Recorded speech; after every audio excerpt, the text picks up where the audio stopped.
All right, good afternoon, everyone. We're going to give everyone just a minute to join the live stream and then we'll get started.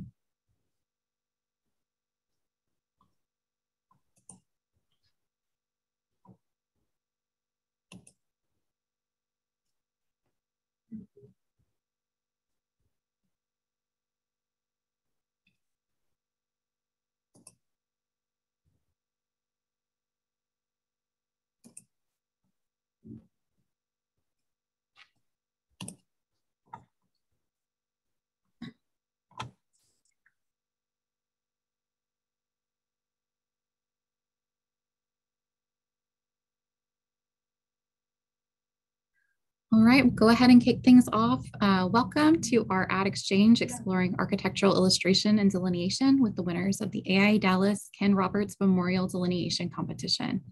I'm Katie Hitt. I'm Managing Director of the Architecture and Design Exchange, and we are so glad to have you. This program is presented free as a part of our Greg Brown Memorial Discover Your City series that we just launched this spring, and we are so glad to have you. We are joined by many of the winners of the KRob competition from around the world, and I believe our audience is global as well, which is very exciting. That's the beauty of this virtual environment that we find ourselves in. This program is presented by the Architecture and Design Exchange, where we foster access to architecture and design for all. We explore the impact design has on our lives through our public programs like this one, exhibitions, tours, and more hosted at our downtown Dallas home and beyond. Our work empowers the next generation of architects and designers through student outreach, educational programming, and extensive scholarship and fellowship programs. If you ever find yourself in Dallas, Texas, we would love for you to stop by and say hi and join us for a tour. We do have several upcoming virtual programs. Our next one is, it's a series called Impromptu Discussions, and they are very spontaneous conversations on architecture and design. Our next one is on October 13th, and you can find more information at dallasadx.org. And before we get started, I want to give a little bit of housekeeping instructions. We would love for this to be an interactive discussion. If you have any questions for our winners or for our moderator, please enter them through the Q&A feature. We would also love to see you in the chat. We would love to hear where our audience is from. Let us know, let's get a conversation going and just really get to know each other. And with that, we'll go ahead and get started. Our moderator today is Joshua Nason. Josh is an associate professor of architecture at the University of Texas at Arlington, as well as the director of the experimental design research firm, Iterative Design Studio. His design work and research explores dynamic connections, relationships, and reciprocities in architectural and urban projects. Josh, go ahead and take it away. Thank you, Katie. It's an honor to be here. It's an honor to be here and talk again about this beautiful, wonderful work and to share this time with many of the winners in this public forum to talk about their work. I hope that many of you have been able to look at the YouTube video in the Dallas AIA channel and see some of the discussion with the jurors over these projects. And now you get to hear it directly from the people that made these. And so it's really an honor to be here. An honor to be a partner with Dallas AIA in this, and to just back Katie's words up, the Ad Exchange is an incredible place. And so please do come as now we can get back in person for more things and enjoy that resource. I want to take just a moment and talk a little bit about what KRob is for those who might not know. This is the 47th year of the KRob competition. It is the most senior architectural drawing competition currently in operation anywhere in the world. It is named after Kenneth Roberts, who was a young architect, a very skilled draftsman and artist that was working at a firm here in Dallas in the 1960s, and passed on a legacy of drawing and the value of drawing.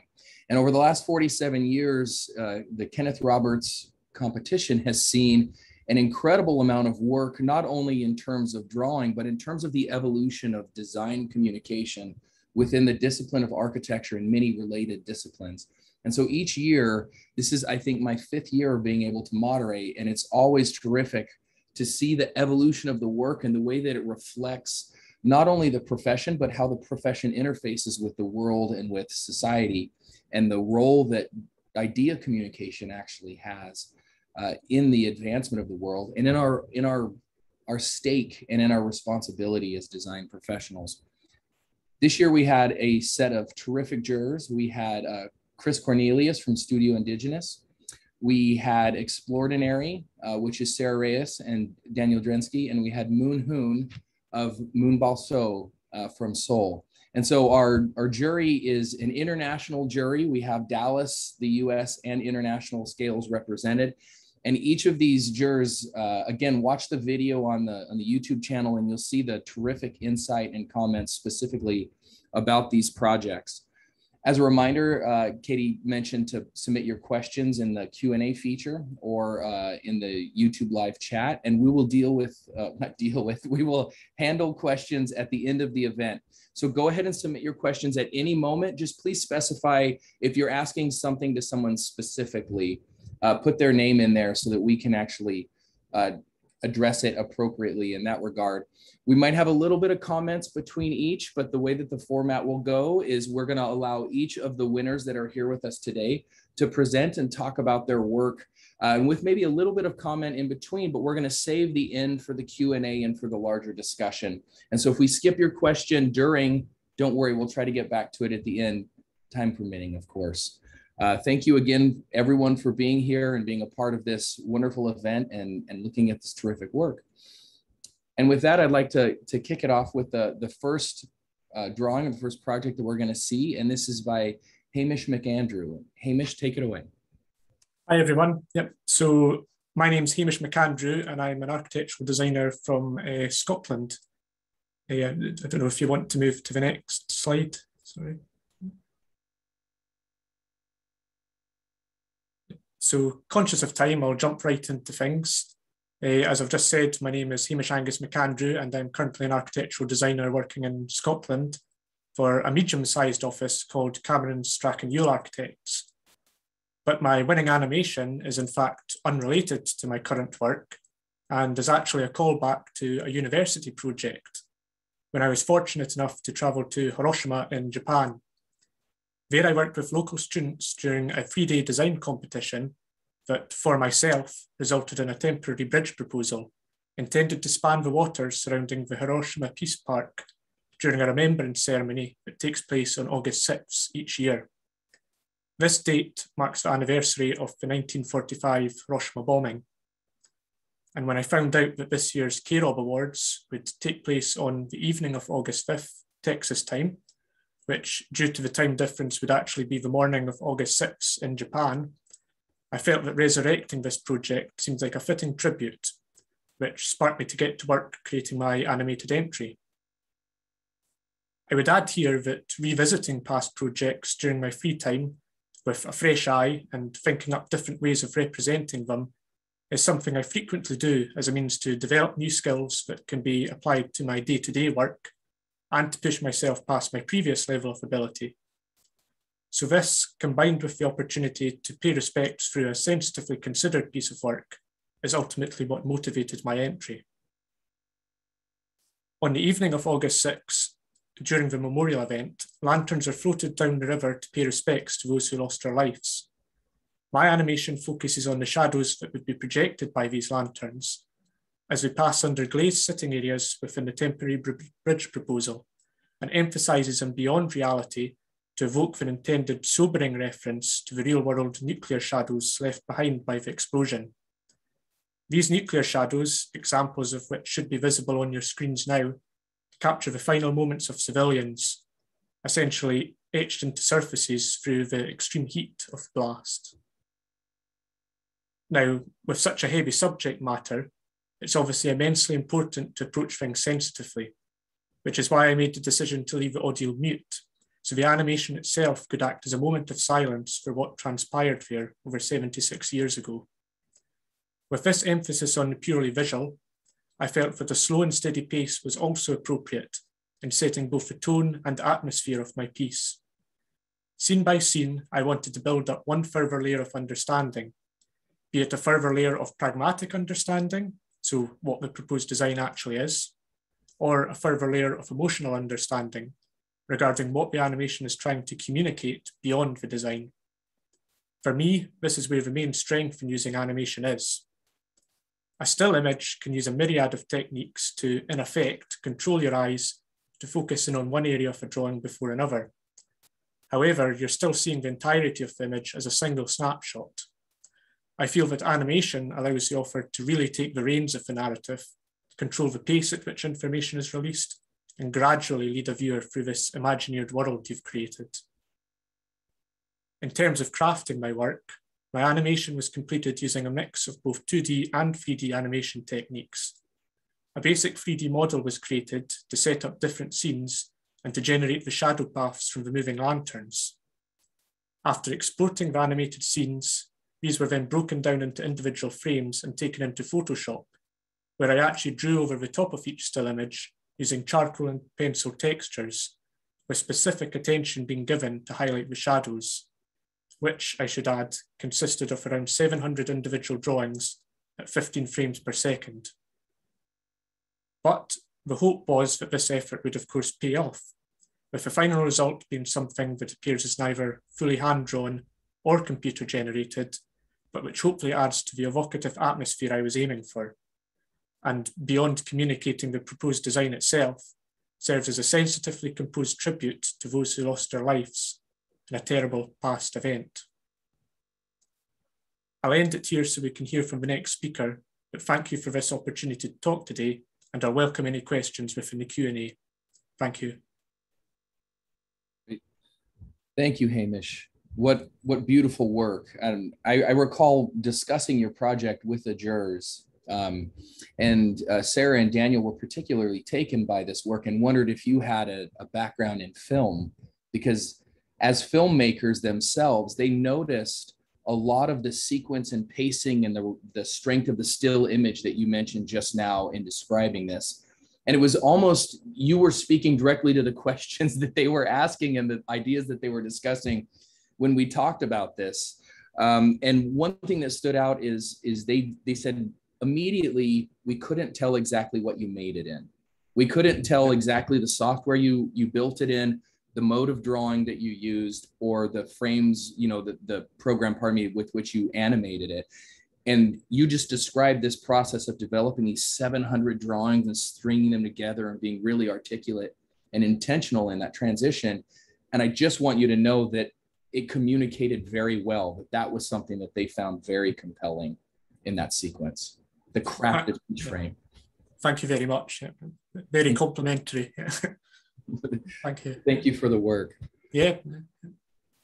Our next winner is the Kevin Sloan Award for the Best Travel Sketch, and that is by Hugo Barros Costa. And do we have Hugo with us?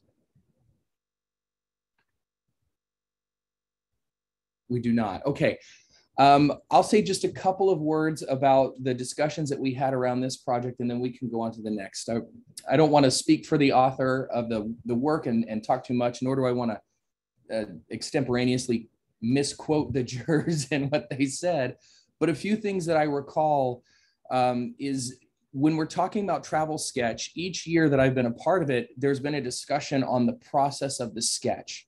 Is it authentic? Is it by photo? Is it in situ? Like, how is it actually constructed? And then you'll notice at the bottom of this that there is a kind of demarcation by date and by notation that this was taken as a series of frames that were then stitched together. And the kind of craft it takes to sit at this location in multiple opportunities and draw it detail line by detailed line, frame by frame, was quite compelling to the jury. The amount of detail that happens at the center of the drawing, the periphery is quite detailed as well, but you get pulled to the middle. There's a clear hierarchy and intensity, and that the structures really stand out, and they have a quality, a material quality with which they're drawn. And then there's moments like the red signage, right? Like there's these little moments that pull you in a little bit deeper. I remember we talked quite a bit about the bicycle right at the center of the drawing, and it's drawn minimally. It's just a single line. And it's interesting that the context, while being drawn in incredible detail, the movement within the context is very striking and very simple. That there is a delineation, or a demarcation, I should say, between that which is drawn incredibly detailed and that which is suggested. And the idea of movement and inhabitants and occupation being suggested over the top of the drawing was something I think we talked about for 15 minutes or 20 minutes or more in terms of the evocative nature of this drawing. And so it's not only that it was drawn in there on site, it's not only that it was drawn in hand or that it was done in frames, it was the care and the way that the medium actually tells the message of the drawing, and that idea of permanence and transition that's overlaid on top of it. And it was, I'm going on too long, but it's an incredible, incredible project. And so Hugo, wherever you are, thank you for this terrific entry. This is great. Next up, we have the HKS Award for Best Hand Delineation by a Student. And this is by Sarmad Suhail. Sarmad, go ahead and take it away. Thanks, Josh. And thanks for having me here. I'm very pleased to have won this award and speaking today. My name's Sarmad. I've just graduated from Bartlett School of Architecture in London, which is where I'm calling from now. And just finished my master's. I'm going to talk about my winning entry, but also it was part of a series of drawings that I completed over the past 6 months of this year, and just talking about the shared process between how these drawings were created.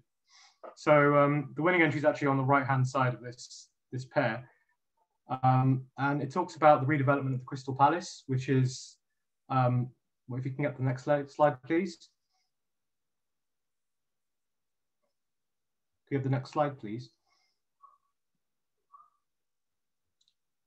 Okay, well, I'll talk about, so Crystal Palace was once the jewel of the British Empire. It was a massive glass building, the largest one in the world, built in the late 1800s. And it burnt down in 1936. And in those 50 years that it stood, it kind of transformed the whole swathe of London, creating like a melting pot for all the classes to meet, and essentially was a jewel of the empire. And for 80 years, there's been no redevelopment of this building. There's been like a question about how should it be rebuilt, what should be built there, and it's gained this mythological, folkloric status throughout the country. Really, everyone knows what the Crystal Palace is, what it used to be, and what it isn't now. So my project was about what could the Crystal Palace be for 2021 in the future. And if you please go to the next slide.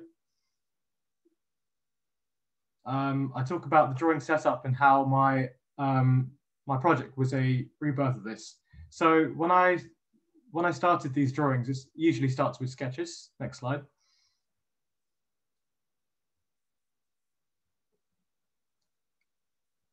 So you can see on the right-hand side. So when I was designing the architecture, I initially start by designing the story behind it, because these are actually the first two pieces of work I did in that 6-month project.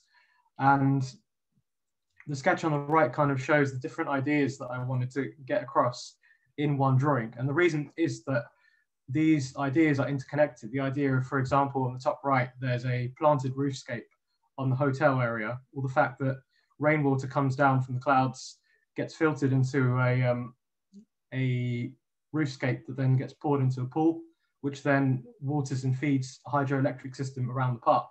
So it's all these interconnected stories, some of which are very technical and some of which are more of a cultural thing, like Joseph Paxton's head being represented as the sun, that kind of creates this interlinked, multi-dimensional story. Go to the next slide. And each kind of method of, I've also got like distinct ways of how I'm trying to show intangible things, for example, like rain or sound. And it kind of comes initially from the sketch. Like here, I wanted to show how sound is coming from these large structures through the bandstand. But then as I start drawing into the main piece, you realize that there's like very specific areas of blackness to draw attention to, like things like carbon emission, things like sound, things that you can't actually see in real life. And then other areas are much more traditionally represented. Also, the idea that, for example, this building that's part of the design is covered in a mycelium mushroom skin panel, which doesn't look like the way I've represented it, but it has that illustrated quality. So you look at a screen of mushrooms and it appears like a screen of mushrooms, even though when you visit the proposal, it wouldn't appear that way. And that is kind of the power of this mythological route that I was inspired by, partly by Aubrey Beardsley and also the Old Crystal Palace. Next slide.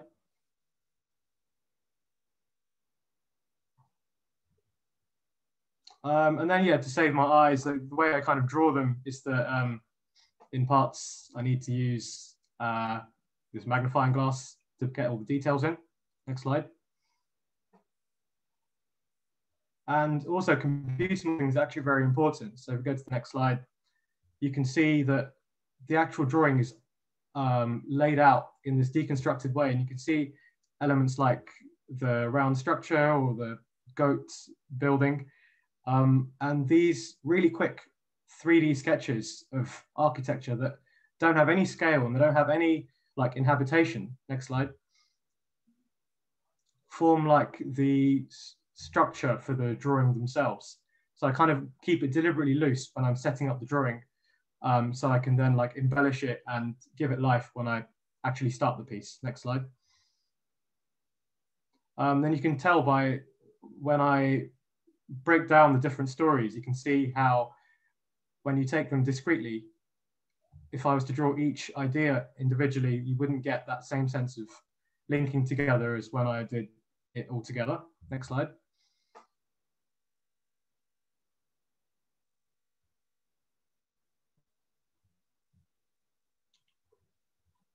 And also, I just wanted to talk about the way the style was developing over those 6 months, because of course those were the first pieces of work I did. Then they were like tricks to kind of computer generate that same style using this image. So I create the textures which are much more in your face than representing it traditionally. So the water is deliberately exaggerated and the charcoal and trees are deliberately exaggerated to continue that folkloric Aubrey Beardsley style technique. Next slide.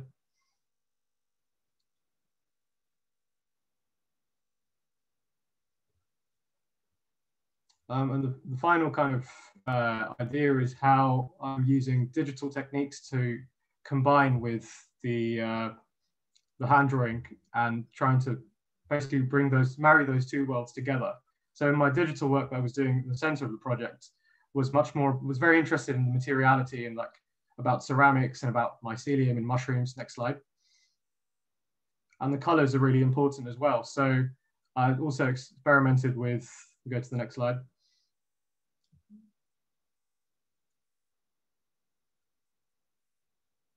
Next slide.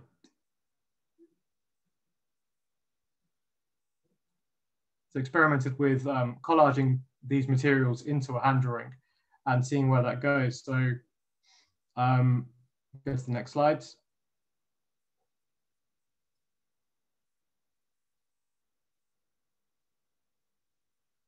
we get to the result here where you can see that the drawings become quite fragmented compared to the beginning, but they have areas of blackness, as I said, was very important. And then areas where the material really kind of shines through.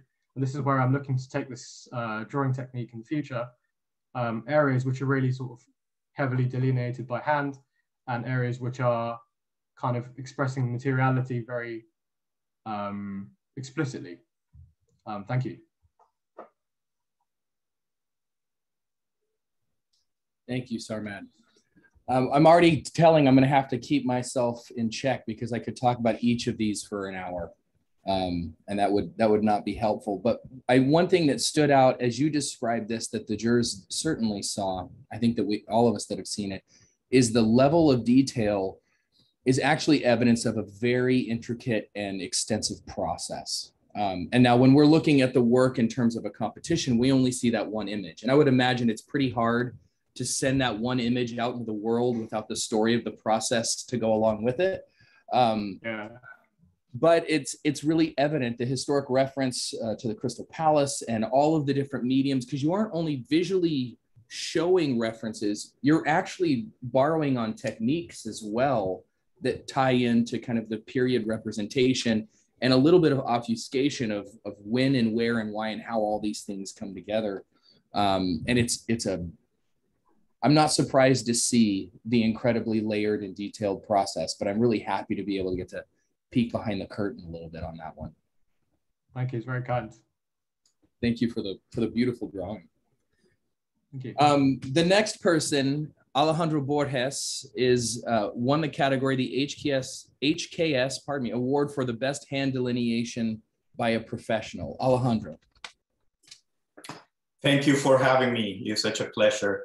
My drawing is part of an investigation that focuses on understanding how architecture can be developed through the representation of space as a mechanism of mediation between rational ideas of space and program and emotion, intuition, and the notion of projection in the liquid society as referenced by Zygmunt Bauman, in which he proposes the dissolution of social patterns of solid modernity into a liquid modernity characterized by the redefinition of limits and boundaries and by the appearance of new ways of living and social interactions.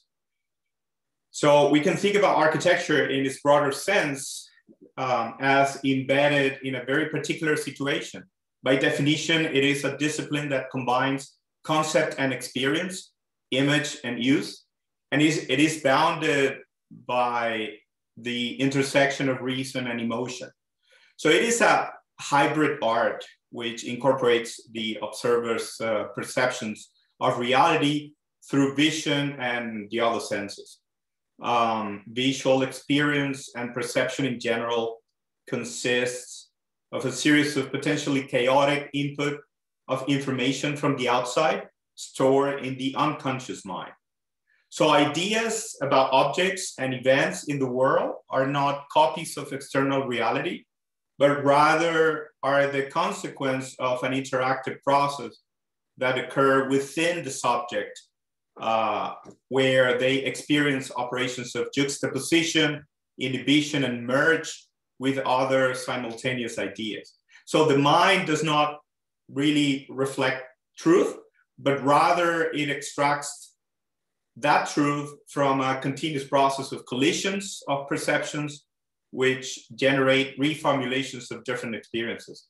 This is what constitutes, or we call, individual reality. So my projection series, and this is projection number 36. So it's part of a series, and it's based on the notion of collision between architecture and urban space, art and psychology.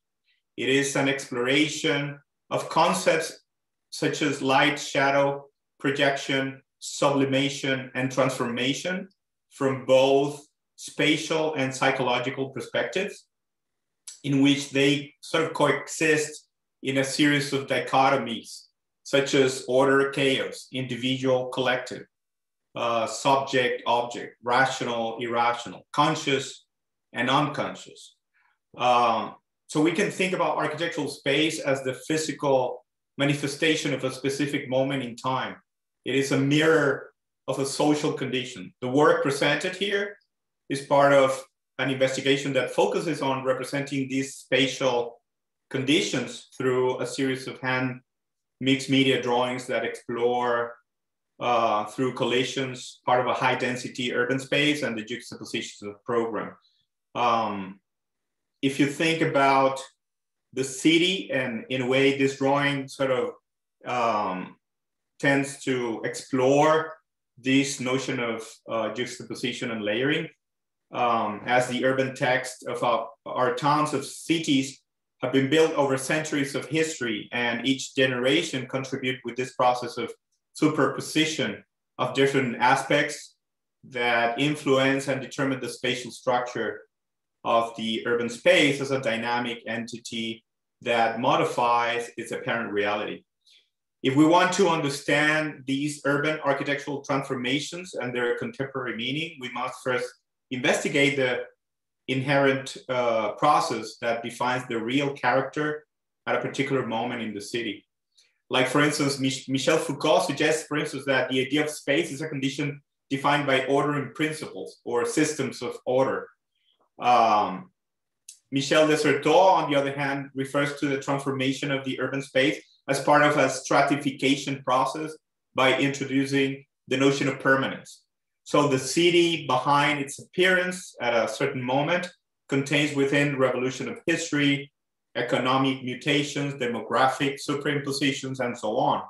So all these aspects remain not only as layers that generate a physical and visual space, articulated and fragmented, but also as a kind of space-time collage as experiences in the minds of inhabitants. So the drawing investigates, such dichotomies, order, chaos, individual, collective, subject, object, and so on. So these dualities are represented and sort of generate the basic structure of the drawing, where sections, perspectives, and plans are sort of articulated to investigate the spatial possibilities of conflict. That is basically what we can sort of understand from my particular process. So thank you. Alejandro, I like how you sum that up with basically. Basically, that is what we can understand. As you talk about all of the psychological and subconscious processes layered through a very rigorous drawing exercise. I remember when we were deliberating this, one thing that came up, I think it was Chris Cornelius that said, obviously this person has been drawing and drawing well and drawing for a long time. And it's not to say that you are old, Alejandro. It's to say that there's a certain understanding of analog drawing on both sides of the sheet of vellum. And then there's these particular moments where thin white lines actually lay over top. We pointed out, and it's absolutely true, that you're actually using drafting techniques, like very specific drafting techniques in overlaying and almost annotating multiple layers of information upon these fragments, really showing a tremendous amount of skill. Thank you. Yeah, thank you for the work. And for those of you that may recognize Alejandro's name, it's because he actually was a juror for KRob. Not this year, don't worry. There's nothing unethical going on. He was a juror in 2019, has been a fixture in the competition. It's good to see you again, Alejandro. Thank you. Same here. Thank you. And he wouldn't admit this, but we're friends. So he doesn't want to tell people that. Of course, my friend. It's a pleasure. The next award is the Gensler Award for Best Digital Hybrid Media by a student. And this award goes to Adrian DiCorato. Is Adrian here? Okay. We had a very lengthy conversation about, honestly, about all of these drawings. I should just stop prefacing that, each project with that. But this drawing particularly spoke to Sarah and Daniel. I mentioned when Hamish was talking about their work as filmmakers, but they also are, as multimedia artists, they deal with, they paint, they do graphics, they do branding, they do, I shouldn't say branding, right? They do all kinds of illustrations and other mediums. And this one seems to speak to a lot of those by pulling in historic references of architecture and art and pulling them into a very tight and interesting narrative that I won't try to reiterate. But if you haven't read the story behind this, I wish Adrian was here to tell us the story of this contested land that's being spoken of here. And you can zoom in on this when you have it pulled in. Oh, wonderful, thank you. And you can see the moments of famous paintings pulled in, and the tropes of architecture that are represented, both specific projects and then kind of commonalities that you would find across projects, brought together in a very, very particularly orchestrated way. And as you look across this, the drawing tells a story. It tells a powerful story, it tells a troubling story, but it does it very beautifully. And there's a way that you can see the reuse of certain elements very strategically being rescaled or flipped or represented in repetition, talking about the kind of structure of this drawing, but also the structure of that narrative. And it really spoke to several drawings from kind of an era in architecture where architects were actually drawing stories and telling very specific stories graphically or through illustration. And you can see those references in here, and it was very much appreciated by the jurors, and it's quite a compelling project that takes a long time to read and kind of go through left to right and dissect it in a lot of ways. But again, look at the YouTube video of Sarah and Daniel talking about this. They share a lot of terrific insights, and thank you, Adrian, for the terrific work. Next, the Gensler Award for Best Digital Hybrid Media by a Professional. And for this award went to Masataka Yoshikawa. And so, Masataka, you are here.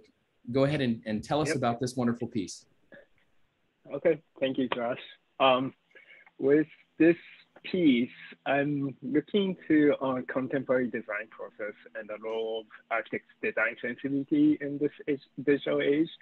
And I was particularly in the beginning interested in like heat transfers. There's something about this phenomena that we all know how it works, and we can feel and sense it, but we can't actually see it with our naked eyes. And I was running these simulations. This one is quite sort of like a beginning and like sort of two-dimensional simulations in Houdini.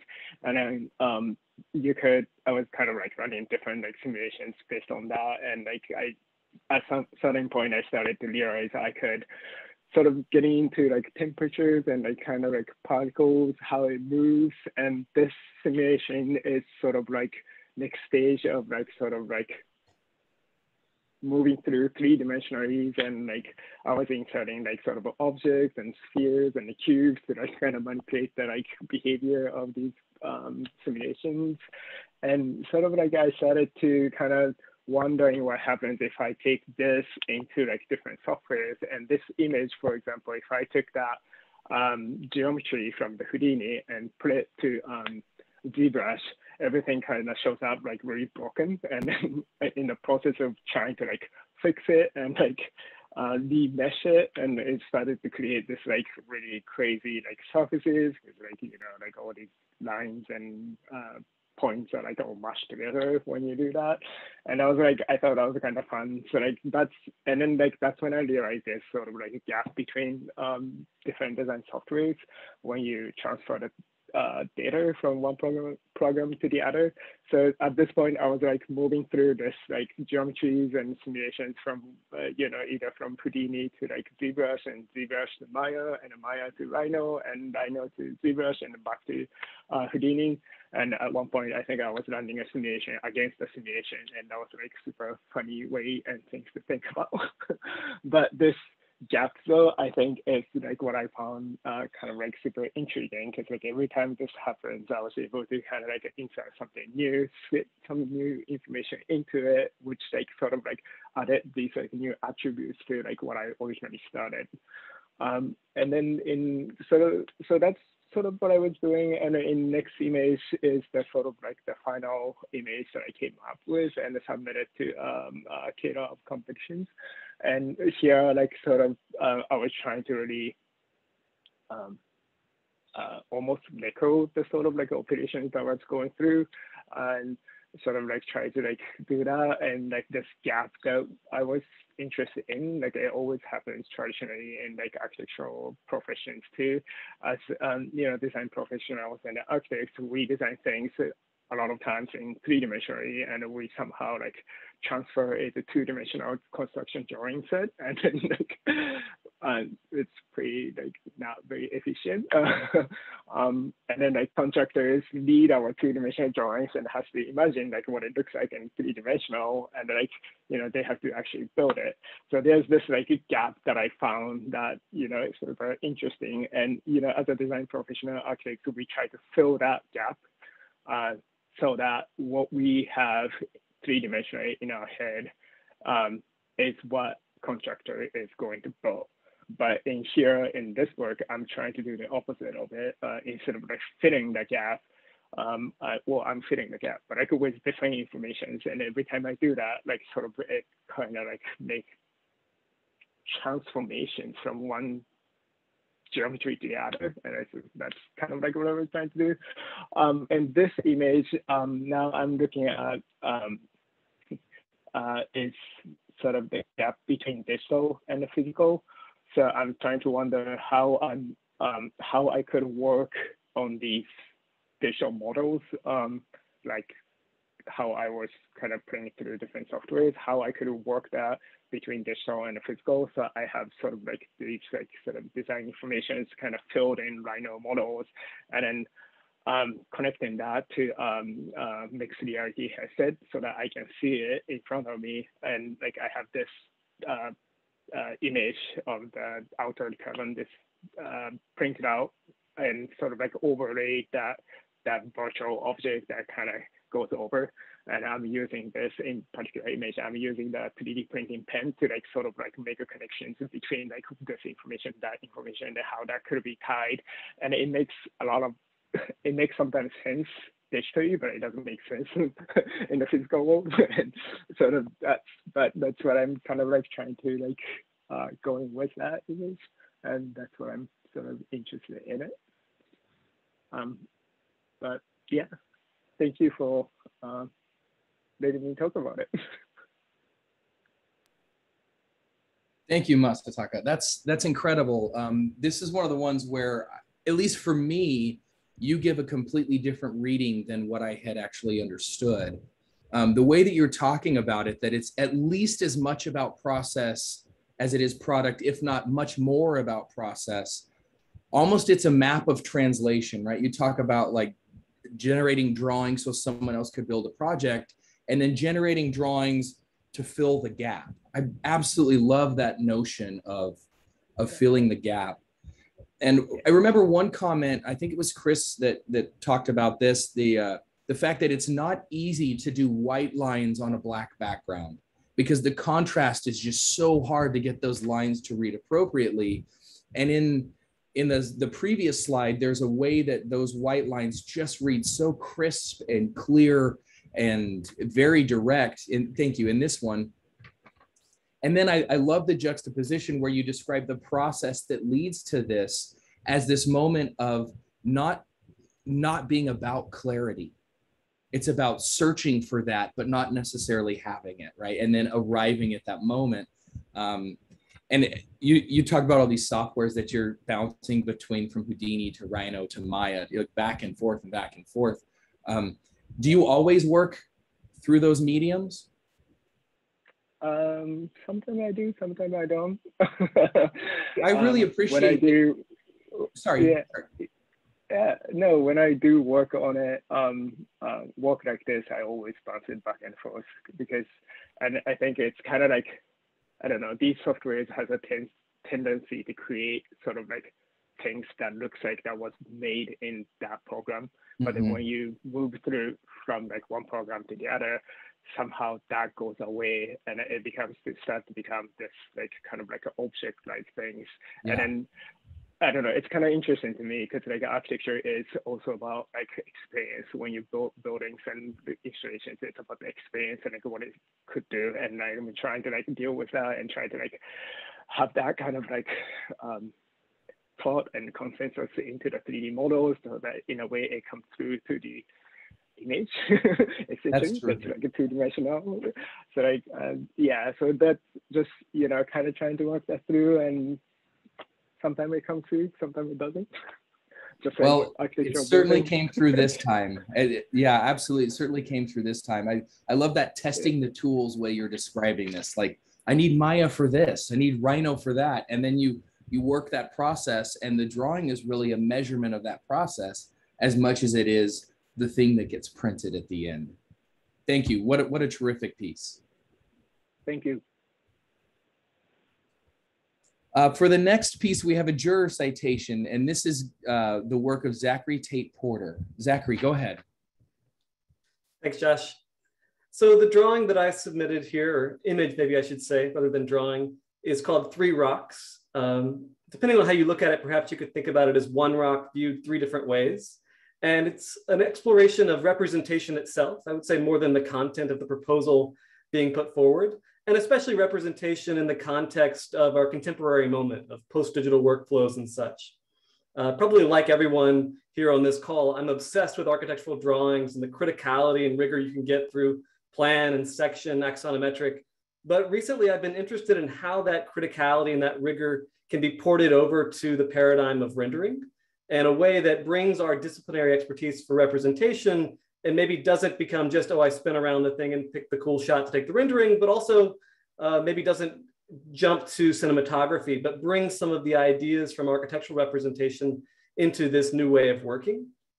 So just to explain the scene that you're seeing here, in case it's not clear, the idea is that you have this model of what I'll call a rock on the right-hand side, which is placed on a photography backdrop. And you can see the shadow cast, presumably from a photography lamp there. And then on the laptop screen to the left, you're seeing two images, perhaps that came from that photography session of the rock, or for some, perhaps from a digital rendering of it as well. And so you're seeing the same object three different ways, and in each case, it's presented in a slightly different manner. So for instance, on the right side of the laptop screen, you're seeing an image of this object with a scale figure in the foreground. So indicating a notion about how big this object might be relative to the human body, whereas the image to the left doesn't have any trace of scale. And then the one outside of the laptop on the photography backdrop, we're seeing it in relationship to the push pins and to the cord of the laptop and such. And so we kind of have an understanding of how big it is, but perhaps there's ambiguity about whether those scale figures tangled in the laptop cord belong to that rock or not. And so this notion of the ambiguity or the collapse of scale is something I encounter a lot as an educator working with beginning design students. And I become interested in how that can operate within an image like this. And just to say that maybe more explicitly, when I was in school, you would think about a certain scale of a drawing, a 16th inch equals a foot section, let's say, is talking about the proportions or scale of a room, whereas a 1/2 inch scale equals a foot drawing is talking about a detail. And there would be a real stability to the thought that would happen in those drawings. But the students I work with, and perhaps this is true of practitioners these days as well, is that there's a total fluidity of scales. I'll work with students who are outside of a digital model looking at an elevation, and with a quick scroll of the mouse, they're zooming into a detail, and there's no kind of shift between those scales. And so that ambiguity and that collapse of this notion of scale as a stabilizing mechanism for the discipline, I think is certainly something that I'm trying to get at in this image. And then if you go to the next slide, I also wanted to show some more from this set of images that I was producing all at the same time. And partially, I think, because we were in COVID lockdown and I didn't have access to a large studio workspace, I began making this room of different projects I was working on and looking at them, at least having them share the same visual space, if not physically. But the thing I would point out here is the ways in which I'm trying to embed certain techniques from the history of architectural representation into these renderings. And so the kind of drawings I obsess over, like a Schwarzy worm's eye axonometric, where you're looking from the underneath side of a building, you kind of get in the top left just from the casual relationship of the model turned over on its side, and you're seeing underneath it in that way.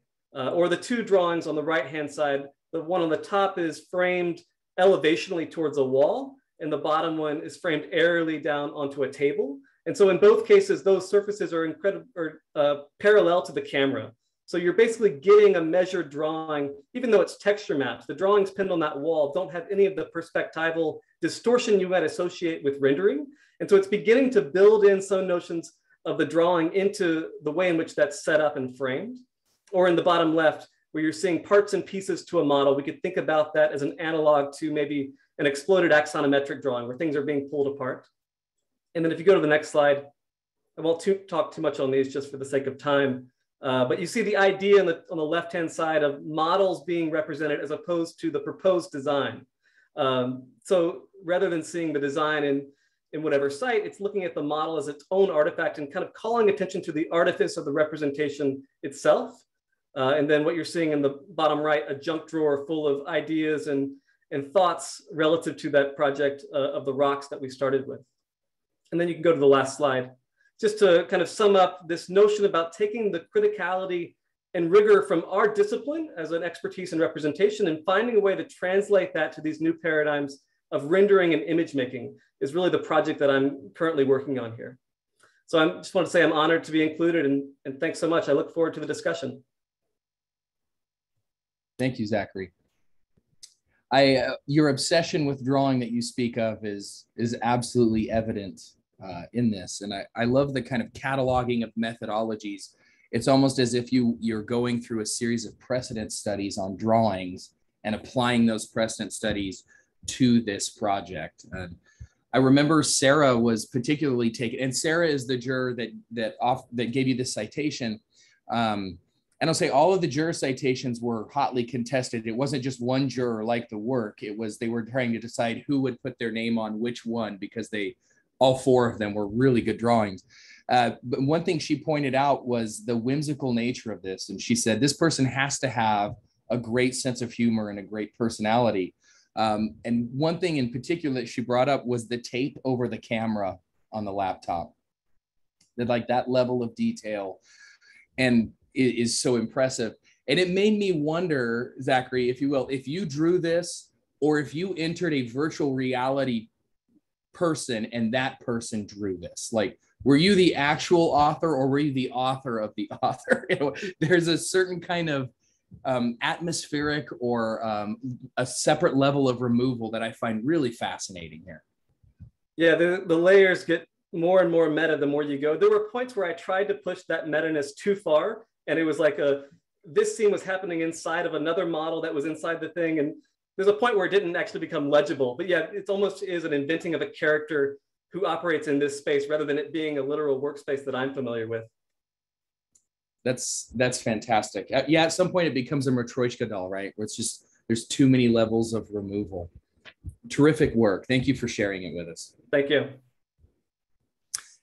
All right, next we have a juror citation, and this one goes to Edwin Maliakel. Edwin. Thanks, Josh, and it's a pleasure to be here. This piece, The Debate Chamber, is actually a part of a much larger project called The Fifth Orchestration that I did in undergrad school. The project is a speculative attempt at envisioning or reimagining what the future might look like with the rise of AI and technology and all the advancements. At the time, I was deeply influenced by the philosophies of Andy Clark, who proposed the idea of the extended mind. And just prior to that, I had just discovered that Elon Musk was working on this chip kind of a device called Neuralink that can be inserted into the brain to cure brain injuries and help people with various tasks and everything like that. I guess the way these intellectual discourses lined up and my interest, I guess it was inevitable for me not to consider a future in which we might share a symbiotic relationship with AI. And I was particularly interested in trying to explore what architecture might look like in such an era. I mean, for example, we already live in an age where we can experience space through physical and virtual realities, but what if it got to a point where the line between the two could not be distinguished anymore? What would reality look like then? And this formed the premise of my explorations. So the debate chamber is actually an extension to the Houses of Parliament in Westminster. And you could say it's situated in this post-contemporary society, if you can call it that. But yeah, the idea behind the debate chamber is based on a society in which everything is monitored, from our emotions, our actions, our thoughts. These information is collected and stored and processed by this AI machine that I've sort of personified through the judge sat in the middle of the debate chamber. And all these information can be accessed through these cables and wires that are hanging from the ceiling. So this AI machine sort of becomes this collective mind, a collective consciousness. And much like our current political system, there are a selected few that can access these information and speak and represent the communities. So in a way, I've tried to embody the very essence of a democratic system through this piece. I mean, in this image, I've also tried to capture this eerie nature that the narrative sets out, but also at the same time challenge our perception on what architecture can look like. I mean, after all, if you think about it, architecture is a parafiction in that architecture is fictions that we imagine until they become built reality. And the most interesting aspect for me about this sort of dialogue between fact and fiction is this intermediary space when a project is being built. The fiction part, the aspect of the project, so intermingles with the fact aspect of the project. And this dialogue between the two creates this almost intangible architectural experience in the mind. And the interesting thing about it is it does not just happen during the construction phase, but it happens every time we experience an architectural space, because we are constantly in a different state of mind. We have like our emotions, our thoughts start to influence the way we actually experience the space. And that is something that I've tried to explore in my architectural drawings. And that's something that has led me to come up with this piece. Well, yeah, that's it. Thank you. Great. Thank you, Edwin. I remember, I mean, as you're wrapping up there, you talked about a lot of really terrific content, but you talked about this idea of emotion and experience and the relationship of that to the environment, right, that is created or that is speculated upon in this. And we talk consistently about atmospherics in many of the projects. And then when we talk about this one, we spent a good amount of time talking about atmosphere. And one thing that I noticed, it's not just you're looking through a void, but you can actually see the air between you and the edge of the room, right? Like you see every inch or every square inch of this space in its kind of atmospheric quality. And as you talk about translation between here and now and there and then, right, between the known reality and the potential futures, I think the atmospherics are really what allows us to bridge that gap between what we know and what we don't know. This was Daniel's juror citation, and one thing that was talked about was the utopian nature of this. And it almost feels like you're watching that utopian film and you're ready for it to flip to the dystopian moment. Like there's this moment, right? And as you're saying, I believe your words were you wanted to embody the democratic system. And I think, did you use the word embody or did I make that up? No, I did use the word embody. To hear the word embody and democracy as these figures are floating from cables in the middle of this space is quite compelling to me. And I love the tension in this drawing that you're not actually making a statement about good or bad, right? You're making a statement about now and potential. And I think there's a real power in that. Thank you for that. It was really nice for kind words. Well, thank you for the terrific work. Thank you, Josh. Absolutely. We have another juror citation, and this goes to Trung Tran. Trung, are you here with us? Yes. Hi, everyone. Can Wonderful. you hear me well? Maybe a little bit louder if you can. Okay. Is it better now? Yes. Okay, awesome. So hi, everyone. I'm Trung, and thank you for having me today. So this drawing is about One Times Square. And One Times Square, as we know it, has been standing as an iconic symbol of New York City. It is enveloped in billboards, and the structure has been reduced to no more than a giant signage stand, and making the space behind it unoccupiable. So augmented reality, or AR, enables us to overlay one's view of the physical world with digital images. The technology also prompts us to rethink the relationship between buildings and signage, as the signs and billboards' physical existence is translated into a digital realm, allowing for a redefinition of the space once left obscure behind them. The skin becomes a 3D architectural interface that can be read by AR devices through its form, pattern, and contrast, produced by designs incorporating shadows and sharp edges. So the tower in the center of the drawing, or the reimagined one time square, is a prototype of an AR compatible skin. Can we move to the next slide, please? Thank you. But the principle is basically that the skin is like a 3D QR code, which is recognizable to the device because of its unique pattern and high contrast. So here the skin is subdivided into cells with sharp edges, and that can create different level of contrast on the facade. And where the shadow is casted would generate a number of tracking points. The deeper the shadow is, the higher contrast is created, and the more populated these tracking points are, making the shape more recognizable to the AR device. And these cells are also proportional to the human distance from the facade, or the device distance from the facade. Big cells can be seen by the device from afar, whereas as you get closer to the building, the small ones are more recognizable. We can move back to the previous slide. Thank you.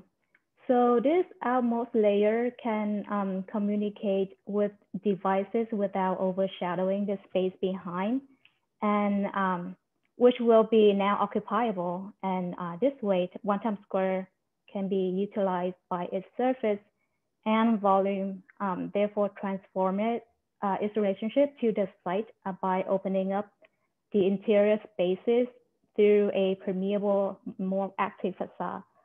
So the intent of this drawing is not to make a comment on AR or what it should not be used for, but rather to start a conversation of how architecture can evolve to adapt to AR, just like artificial intelligence to self-driving cars.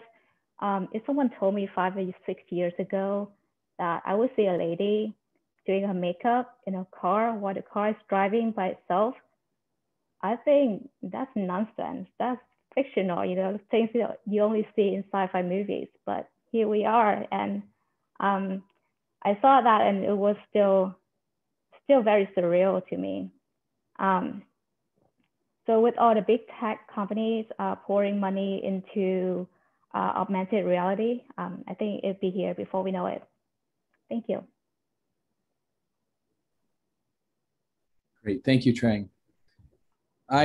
One thing that was talked about extensively with your drawing was the amount of detail in the context, right? I think it's key to the augmented reality and the argument that you're making, or the presentation that you're making, that it doesn't have a clear hierarchy over the physical, but that the augmented or the digital seamlessly stitches into what's going on.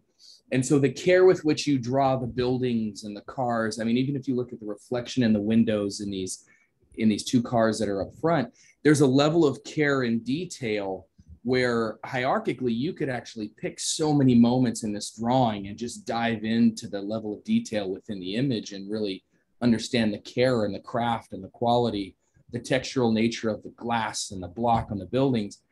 And then to land right in the middle, right? Like it's about placement.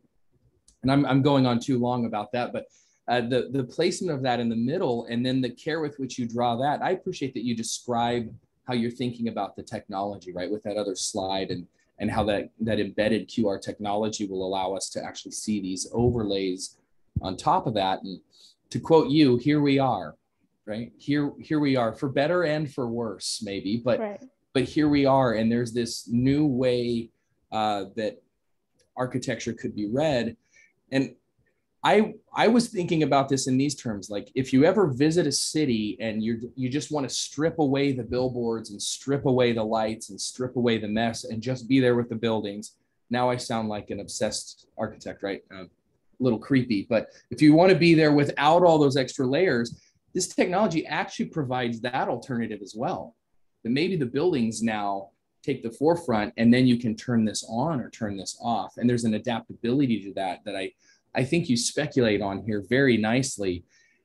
that argument wouldn't make sense if the drawing wasn't crafted so beautifully and if there wasn't such a level of detail in all of these kinds of layers that you put in here. Thank you. Thank you very much. As a reminder, please submit your questions to the Q&A feature or to the comment section on the YouTube Live or Facebook Live. Sorry, is that the one that we're doing? Whatever thing you're looking at, just throw some questions at it so we can talk about it in just a minute. But we have another juror citation. I forgot to mention, Trang, that Moon Hoon was the one that chose your drawing, and he went on and on about how much he loved all of the details and all of the kind of depth to that, meaning-wise. The next juror citation is Tyler Lim. Tyler, are you with us?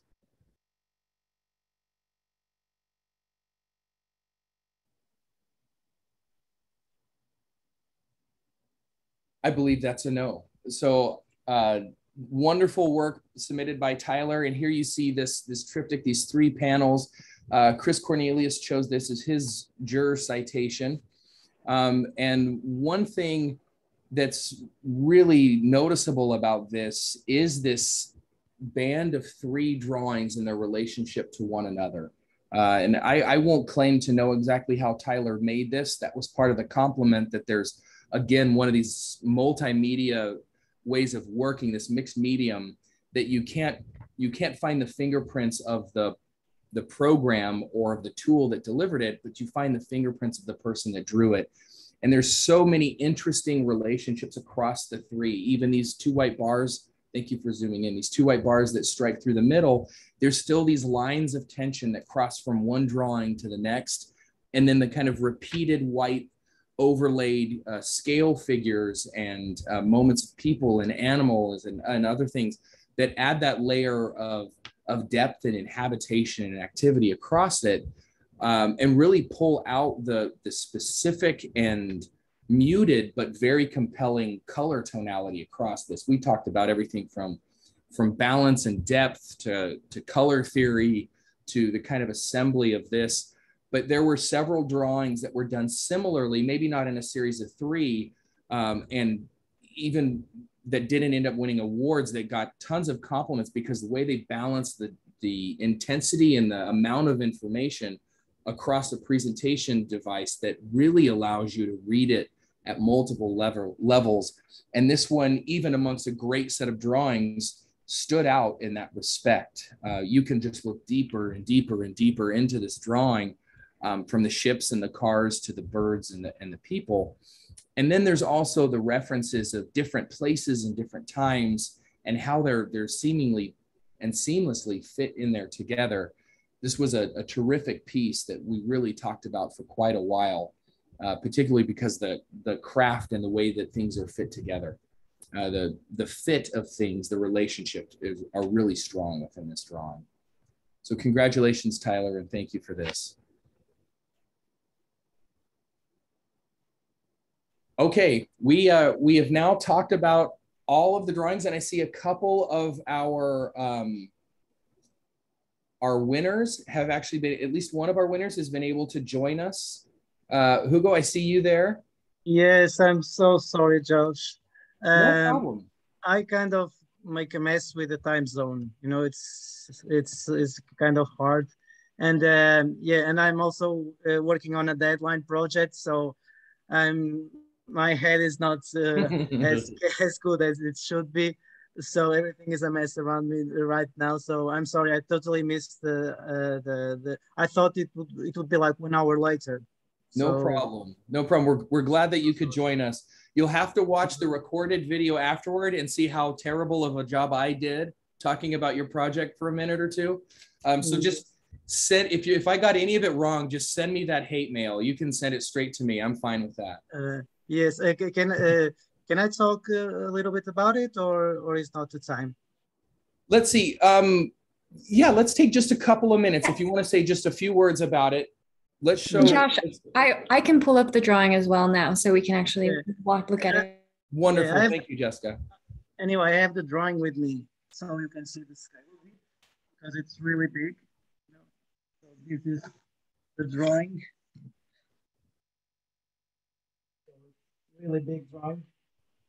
Terrific. You see the scale of it. Yeah, and I also prepared some videos because one of the things that was that people talked a lot was if it was done on site or not. So I was looking for some videos, and I actually did some videos where I was sketching on the streets. So I have them.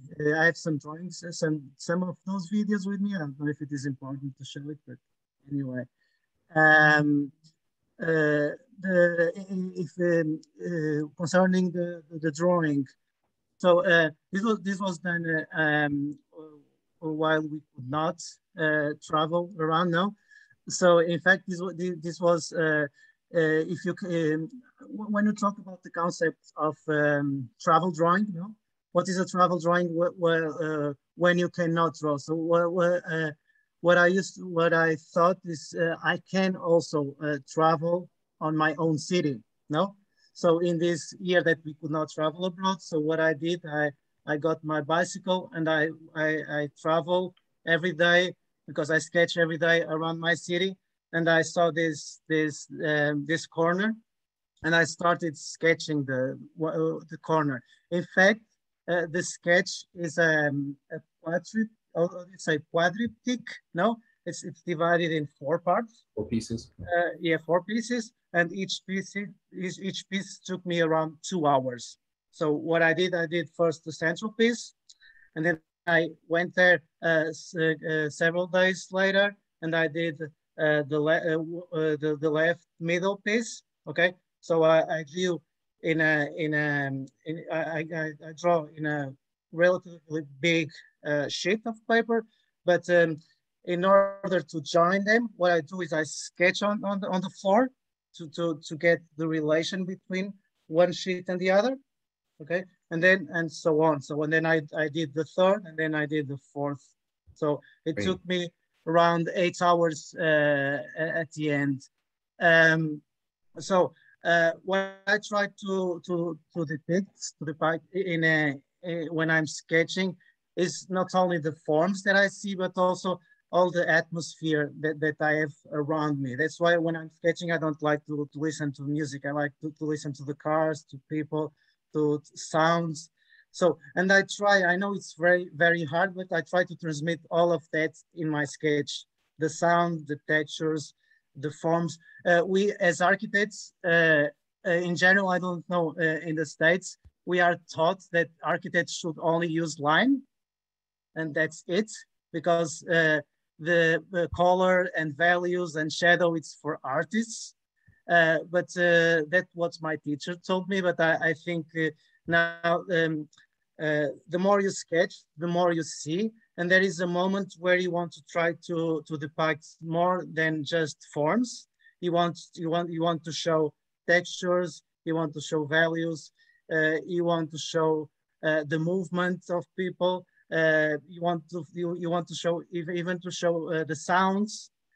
And if it is hot, if it is warm, okay. So that's all of. I don't know if I can do it, but those are all the things that I want to transmit, okay. And if you are living in that moment, that's why I only sketch on site, no, because if you sketch by picture, you cannot feel those things, okay. So that's why there are those ghost figures, no, because people pass really fast in front of me, so I cannot sketch them like that, no, because they don't really stop in front of me. So I just sketch a feeling that I have, no, the little part that I see of the people. Sometimes I do a trick that if I use the upper part of one person and the lower part of another person.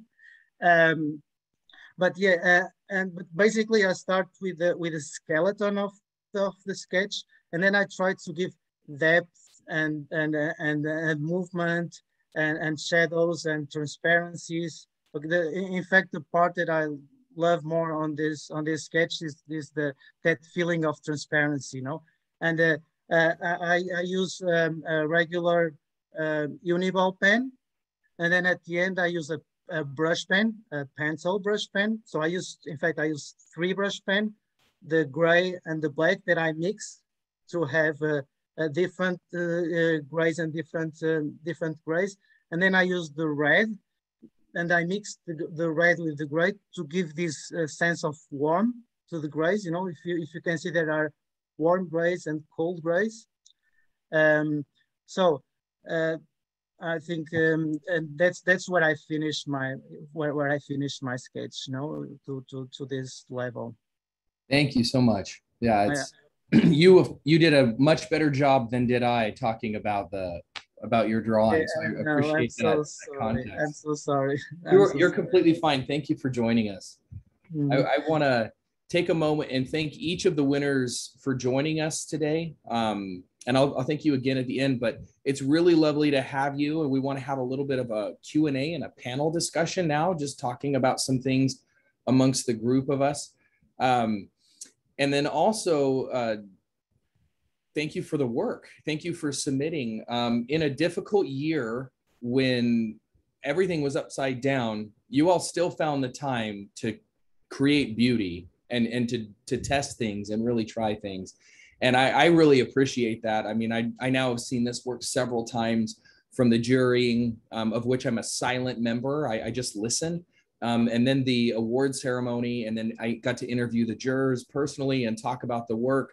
And then now hearing you here describe this, like being able to see this work repeatedly has actually been quite meaningful to me. And as an educator, I love seeing drawings, right? I'm obsessed with drawings as many of you have mentioned. And one thing that I noticed pretty commonly across several of the drawings, maybe not all, is references to other drawings in terms of historic projects, historic drawing methodologies, maybe things that are going on now, or even speculation on what you might think is next in drawing. And I just want to open this up to anyone who'd like to share anything about a specific drawing reference or any kind of like methodology that you were experimenting with or referencing within the work. And what did that mean for you, and why did you choose that one? I decided to start with a really tough question. Hi, Josh. I'm happy to go first. Sarmad, please. Actually, when I did the drawings, I didn't have this reference. Well, when I did the first drawing, I didn't have this reference. And then someone told me about Aubrey Beardsley, the Victorian illustrator. And then when I went ahead and did the second and third and fourth drawings, that really influenced me, because the way that so there's two key things that he does. So one of the things is the use of blackness. And he uses quite large quantities of black in very discrete portions. And then other parts are very sort of gentle line work that fades into complete white space. And I think his balance, there's a tendency sometimes in architectural drawings to overload the viewer with information, and like even I can be guilty of that. And I think what Beardsley's drawings really taught me was balancing white and black space, and like where does the line work have to be intense, where does it fade into nothing, and then even then, how can like things that are, as I said, intangible or meaningless, like weeds or wind, become something that's really a focal point of the drawing. Yeah. Wonderful. And Matt, I'll say I want to ask you a specific question about this. Before, when I looked at your drawing with no name attached and no school or anything like that, I immediately thought of Neil Spiller. Right. Neil was at the Bartlett for quite a while. And do you know Neil, or have you learned from him, or is there any kind of study or application where you were referencing his work? No, not at all, actually. Like I know of him and his drawings, but I don't think I've like consciously looked at his drawings for the last couple of years. They're amazing, but I think it's a surprising comparison. I like that. Of course, I'm not honored to say that, but no, not necessarily. Okay, great. Well, I certainly noticed a certain kind of similarity in some of the techniques. The content is very different, right? But there were certain kind of crossovers that I saw there. And I love Neil's work. I don't pretend to like have a deep understanding of it, but I certainly think it's great work. I've just put his drawings up now. I see what you mean now. Really incredible work. Really incredible work. Yeah, it's insane, isn't it? Yeah. Anyone else want to take a stab at my initial huge question in terms of references and which ones you use and why they're important to you?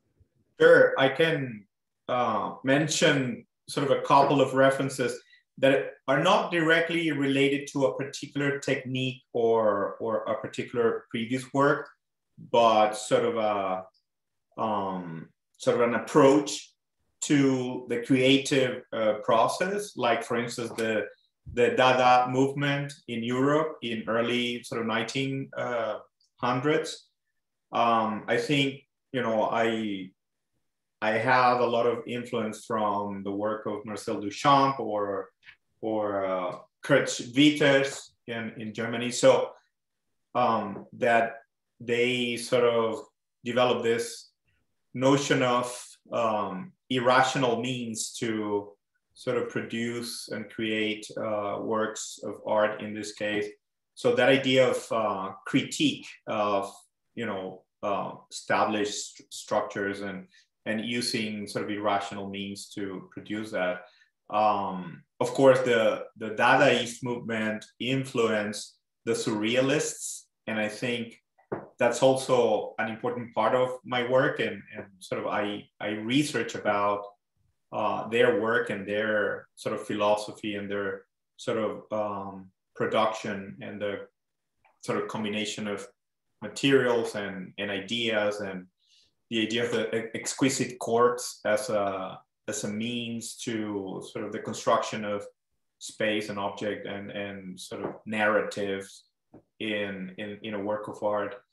And also I think the work of John Cage, it's very important to me, and I think my work in a way it's highly influenced by his work in music and composition and sort of working with chance and aleatoric strategies to go from like a back and forth between rational and irrational means of composition and drawing and thinking, right? So yeah, I think those in my case are like really important references of my work.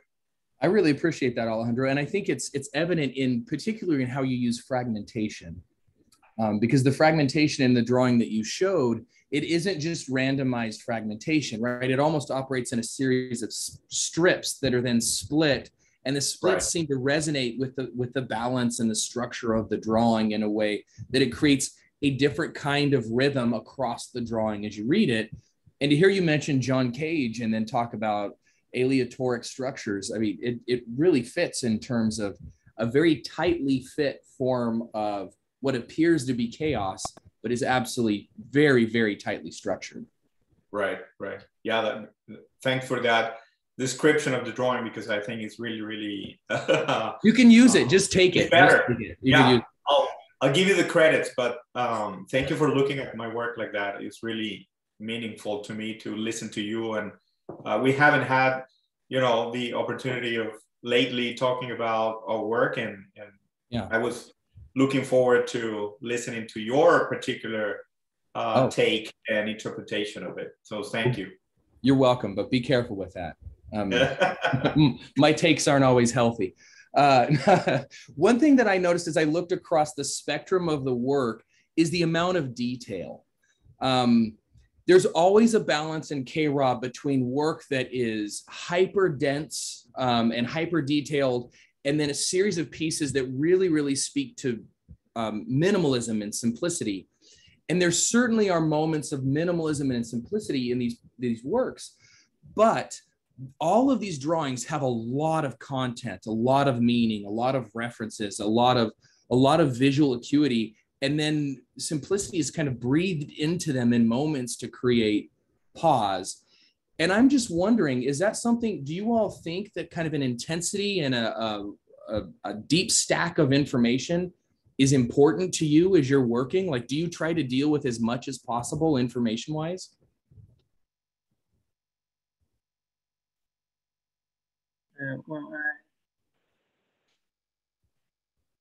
Can I speak?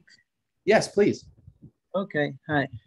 Yeah, in fact, that's a good question because that's also a drama for me because I always play in between this hyper dance and sometimes I have to balance and do really fast 15 minutes, 5 minutes sketches, you know?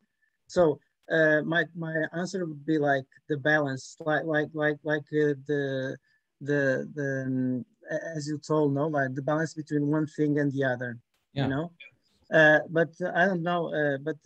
I think there is a moment where we try to go deeper and deeper and deeper and deeper, and that takes a lot of time, no.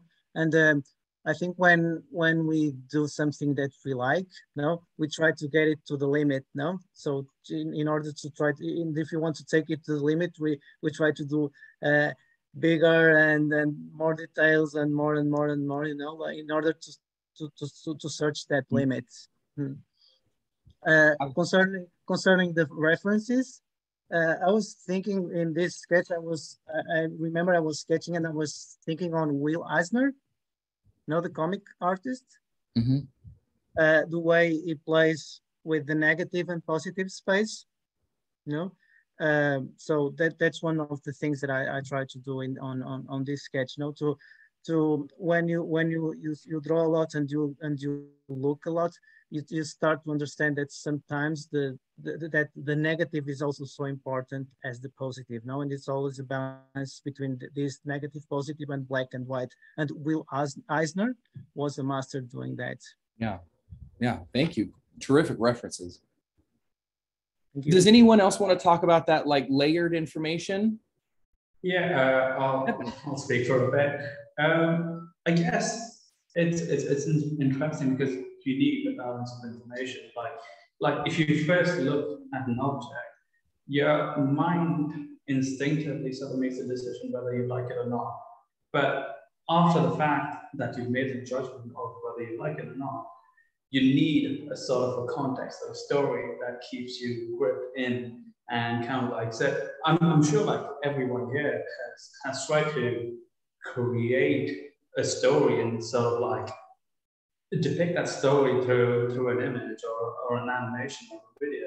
So it's interesting for something to look really pleasing and aesthetically beautiful, but I think it's also absolutely important to have that sort of story behind to like draw you in and take you into this different world, because like most things, when we experience an image or a space, I don't want to take a formalist stack here, but a lot of it does happen with the mind. So like a lot of these experiences, a lot of these stories, a lot of these images sort of like take its own life within the mind and sort of like it creates these like intangible sort of spaces within the mind. So I guess it's absolutely important for drawings to like really take you into a different world, and that's something like in my drawing to get that sort of atmosphere. And I did actually spend like more than like around 2-3 weeks just trying to get the right amount of atmosphere for it to be legible, but at the same time sort of like pulling you in. So yeah, it's absolutely crucial to have that sort of a balance. But yeah. I really appreciate that. And I think that's evident in the work that each of you has done, that you're also asking very important questions and dealing with difficult topics, whether it's inherent to architecture or to the art of drawing, or Hamish, in your handling of a very, very dark moment in history, right? And something that, as we enter new realms of maturity as people, and try to embrace and understand the terrible things that we've done, either individually or collectively, like how do we talk about those things? And how do we handle these really, really heavy topics, but do it in a way that is delicate and sensitive and maybe progressive in a way? Yeah.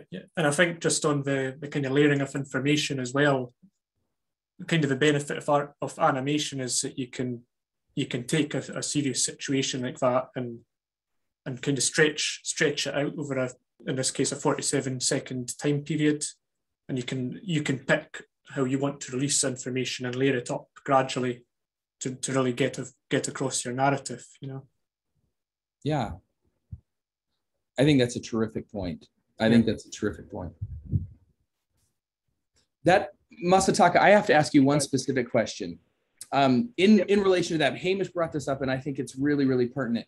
When you go from your drawing that has that underlay of all of those layers of information, and then you dial them back to that form in that wireframe, how do you know that balance between all of that information, the compelling importance of what you're investigating in the narrative, and not putting too much in that?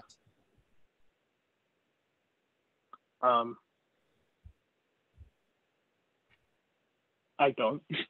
Okay. I don't. That's wonderful. I see it. Sometimes I have no idea until like I actually see it. But when I see it in front of it, either in the form of a three-dimensional or just a two-dimensional imagery, at one point I'll be able to kind of tell, okay, this is where it might be, and then there might be an area that needs a little bit of densities.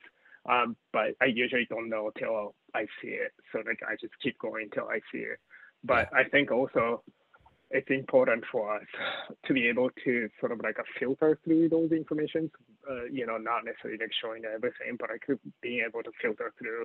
And I was actually going to say about the work of the Hamish, you know, it was super interesting to me because like he talked about light and like sort of shadows and all that stuff. And, you know, one thing about the atomic bomb is like it was so strong that it created, it dissipated the people. But it left the shadow of the people that were sitting. There's like a stone steps that it's there that, you know, shadow is imprinted, but because of the bomb was so strong.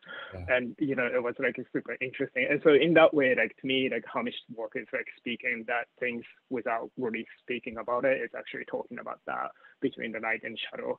So it was like super interesting. And, you know, I think it's important for all of us to be able to do that. Talk about it or achieving it without really having to say that in some ways. Beautifully said. Beautifully said.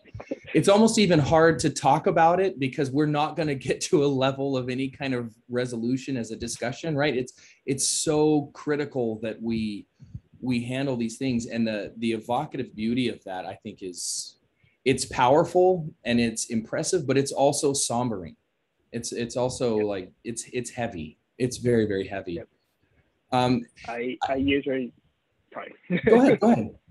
I was just gonna say I usually call that sort of sensibility as like artistic sixth sense because it's something that we can really say, but like somehow it feels like all of the designers and the architects somehow like share a certain level of that sensibility at some point. Yeah, absolutely. I realize that we're 3 minutes over our end time. I actually want to ask a quick question to both Trang and to Zachary. But do you all have 5 more minutes, or does anyone need to leave? I want to be respectful of your time. Oh, okay. If you need to sneak out, just like blow us a kiss and sneak out. We'll thank you after you leave. Zachary, one question I have, as we talk about this, it makes me think of the role of the drawer. Pardon me for making up my own occupation there, but the role of us as we draw, like there's a responsibility, there's a gravity to us as someone that draws. And you mentioned that you not only draw yourself, but you also teach. And as you talked about the different vantage points and really trying to portray that with those levels of removal, are you actually trying to dig into that? Like, what is the role of the creator and what are the responsibilities and how do we handle that? Or am I thinking in a different perspective on that? So what do you mean by the role of the creator versus the role of the drawer? I mean, are you talking about historically within the profession that those have been separate things, that we've had draftspeople and architects kind of separating that in the profession? Is that the question? Yes. Like, what do you think the responsibility specifically? I appreciate you mentioning that split. As we are drawing, what is our responsibility? Like, how do we question that? And how do we refine that? Yeah, I think it changes from project to project. Certainly in the image I submitted here, it was far removed from the design process, that it was kind of redrawing a body of work that had already been designed and developed and it was positioning it in this new space and seeing it in a new way. And I don't think about that as necessarily a passive experience relative to the understanding of the design. It was totally enlightening to see the work framed in these different ways, and manipulating it ultimately led to new developments in the work, but it was kind of this step out of the design process to purely into representation. I don't know if that's always the way I work. In many cases, the act of drawing it is very much integrated into design, but this was at least one opportunity to just separate it out and only be in the representational mode and see what new thoughts that could generate. That's fantastic. It makes me think of when Masataka said, I don't know. Like the process-oriented experimentation in all of these works, I think, is one of the most invigorating thing about them for me personally. Seeing you all think and work through that instead of like, I'm going to draw a picture. This is the picture, right? There's a discovery along that process that I think is really important. Trang, that leads me to a question for you. You're talking about augmented reality being overlaid with a city. And my question then is about the role of the technologies that we use, right? Every year we seem to add to our toolbox in design communication. And do you have any thoughts on the future and how we integrate some of these technologies and how we start to overlay, honestly, for me, moments of drawing into the physical world?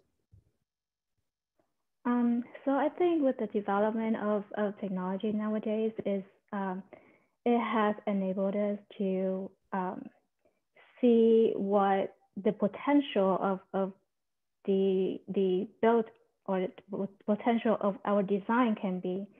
You know, for example, if you use the Enscape program, and then with a VR device, you can embed your model into Enscape and then explore that design, the architectural design with your VR device. So it helps to envision the setback or the potentials of the design for us to further explore it. I think that's a very fitting way to end, right? This idea of exploration, like testing these things and jumping in with an open mind. To me, that's one of the things we do when we draw, is we're just postulating. We're just trying to think of potentials that we have not witnessed yet. And there's tons of information involved in that, but it's important. I have follow-up questions for all of you. So I'm going to send you each emails requesting a 3-hour block of time where we sit down and painfully go through every line in every drawing. Joking aside, I would love to continue this conversation. I want to thank each and every one of you for your hard work, for your beautiful work, for the methods through which you investigate our role as professionals and as students, and the impact that we have and the power that we have to actually communicate important things and ask important questions about how the built world interfaces with people and with the environment, and the impact that we have as designers. Thank you for your time. Thank you for your hard work. And let's stay in touch. Thank Have you. a wonderful Thank you so afternoon. much. Thank you. Thank you so much. It was a huge honor to be here. Thank you for everything. Thank you. Bye. Nice Good to to meet see you you all. all.